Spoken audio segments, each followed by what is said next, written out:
Who are the top 7 young prospects in the NFL? Let's take a look. At number 7, Jordan Elliott, defensive tackle, Cleveland Browns. Elliott is 23 years old and was drafted in 2020 at the 88th pick. We're weighing a lot of disruption over actual sacks and putting Ellington this high on the list. Elliott had just 5.5 college sacks and 16.5 tackles for loss, but he consistently disrupted timing and put pressure on the quarterback by showing lateral quickness and gap shooting ability. That was a trait that got him in front of everyone's eyes and moved him up draft boards. The Browns gave Elliott some small roles and packages last season behind Sheldon Richardson. He played more than 40% of the snaps in a game just all at once last year, and that was in 38-6 blowouts in week 1. The numbers in and of themselves were very encouraging. He had just 2 hurries and 1 defeat, but it says a lot that the Browns believed in him all season and didn't hand his job over to someone else. Both Richardson and Larry Ogunjobi moved on this offseason, leaving Cleveland's interior line in a state of flux. Both Malik Jackson and Andrew Billings are coming off COVID opt-outs and are the only players coming back who played a major role last year. Elliott, I don't want to be that guy to sit here and sound super excited about everybody. Chris Kiffin, the Browns offensive line coach, said in a recent interview on Cleveland Browns Daily, but I'm just telling you, the guy is most excited about is Jordan Elliott. At number 6, Kevin Dotson, guard, Pittsburgh Steelers. Dotson is 24 years old and was drafted in 2020 at the 135th pick. The first non-combine invitee to be drafted in 2020, Dotson nevertheless had an incredibly successful senior year at Louisiana. He was a small school standout for a run-heavy offense, and NFL's questions persisted around moving up with the competition and his ability to pass it because of lack of experience there. Well, it was one season and an abbreviated one at that, but in 4 starts, Dotson allowed 0 sacks and blew 0 pass blocks. David DeCastro missed time with an ankle injury in 2020, and the Steelers didn't have the great offensive line you remember creating lanes for Willie Park. They were abysmal last year, and change was naturally coming. So they were turning over their entire interior line, essentially handing Dotson a starting job at left guard without any real competition. That speaks on the level of belief they have in the offensive lines of any team I've been on. We've been able to plug people in and get the job done. We're going to miss the leadership of Maurice Pouncey, but we have to adjust, Dotson told reporters at OTAs. They're going to need him to be a leader in a hurry. At number 5, Alex Highsmith, edge, Pittsburgh Steelers. Highsmith is at 24 years old and was drafted at 2020 at pick number 102. Pittsburgh took a bet on Highsmith's ridiculous 2019 season at Charlotte, where he improved from 3 sacks as a junior to 15 as a senior, running a 4.7 second 40-yard dash at 248-pound combine. Highsmith was a bit light for the NFL, but he had the combine metrics for which he looked. Highsmith has a top 10 explosion index, its ranking of players' athleticism in the 2020 class. Playing behind Bud Dupree and learning from a year was a plan for Highsmith, but when Dupree tore his ACL in week 12, Highsmith immediately became an almost every down player for Pittsburgh. He notched 5 quarterback hits and sack in those final 5 games of the season, but was noticeably absent from the playoff game once the Browns created a massive game script advantage. He wasn't trusted against a run just yet. Dupree is now just a Titan, so Highsmith's closet competition on the edge is journeyman Cassius Marsh. I didn't start my first couple of years in college and ended up starting, Highsmith told reporters in May. I took advantage of that opportunity. I feel like my opportunity is presented me. I'm going to take advantage of it. It's exciting. I'm ready for the challenge. Last year wasn't a dominant pass rushing display. The NFL isn't Gardner Webb, it turns out, but he'll have every chance to put one on this year. At number 4, Logan Wilson, linebacker, Cincinnati Bengals. Wilson is 25 years old and was drafted in 2020 with the 65th pick. The first pick of the 3rd round of the draft was in 2020. Wilson started seeing heavy snaps in week 5, but was knocked out of action by a high ankle sprain over the last 3 weeks of the season. The combination of the slow starts and the injury is the only reason he's still eligible for the list. Wilson showcased some intriguing blitz skills and paired a solid athletic profile with a great year as a run defender for Wyoming in 2019. Bengals middle linebacker feels like a position that has been up for grabs since Ray Malaluga retired and Vontaze Burfict finally stopped getting second chances. Letting Nick Vigil walk in free agency opened yet another void, and Wilson and Akeem Davis-Gaither were drafted into it without much help. Of the two, Wilson still has the skill set to help on run downs more, but the blitzing and coverage skills are a solid selling point for Wilson as well. Cincinnati defensive coordinator Lou Anarumo was cagey when asked about Wilson's entrenching his starting spot in May, but with Josh Bynes gone, it's hard not to read the tea leaves as looking the way. The Bengals barely even have veteran help in camp. The oldest player on the entire linebacker unit is 26-year-old Jordan Evans, a 2017 draftee. Wilson figures to be the best linebacker on the field this year for Cincinnati, with a chance of developing into something between Nick Kwiatkowski and a smaller Dante Hightower.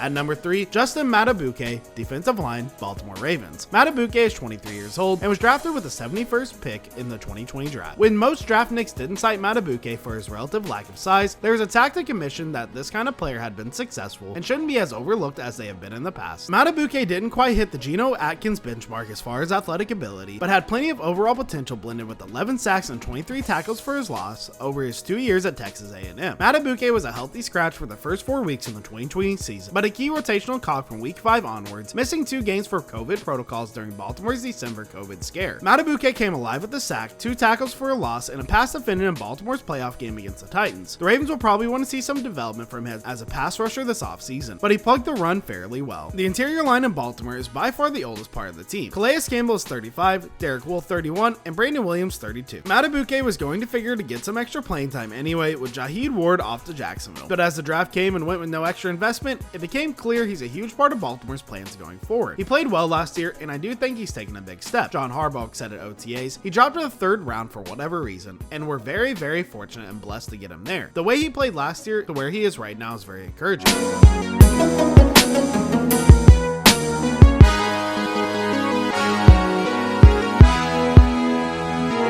At number 2, Adam Trautman, tight end, New Orleans Saints. Trautman is currently age 24 and was drafted in 2020 at pick number 105. After finishing 5th in FCS with 14 touchdowns for Dayton in the 2019 season, Trautman was looked as a huge middle-of-the-field target who was going to have to deal with questions about his ability to transition against tougher competition. Running a 6.78 second 3-cone drill at the NFL Combine, a 97th percentile result among tight ends, caught eyes, and the Saints traded it up for him in the 4th round. While Trautman wasn't a superstar in his first season, he produced at a high efficiency when he was actually targeted. Among tight ends with 10 to 24 targets, Trautman finished with the highest catch rate, 94%, and was second in defensive adjusted yards above replacement with 50. While that all sounds good and Saintsy, take a minute to remember that Trautman wasn't playing with his prime Drew Brees. In fact, he was targeted 7 times by Taysom Hill instead of Brees, and he still roasted defenders out of the backfield and provided solid blocking. With Jared Cook released in a salary cap move and Josh Hill retired, the position is wide open for Trautman this year. Nick Vannett was signed, but is more of a blocking tight end. Other than Michael Thomas, he'll miss the early part of the season recovering from surgery. The Saints don't really have an established wide receiver either, which creates a big target void. If Trautman steps into the production anywhere near what we saw last year, he could explode early. And at number 1, we have Damian Harris, running back, New England Patriots. Harris is 24 years old and was drafted in 2019 at pick number 87.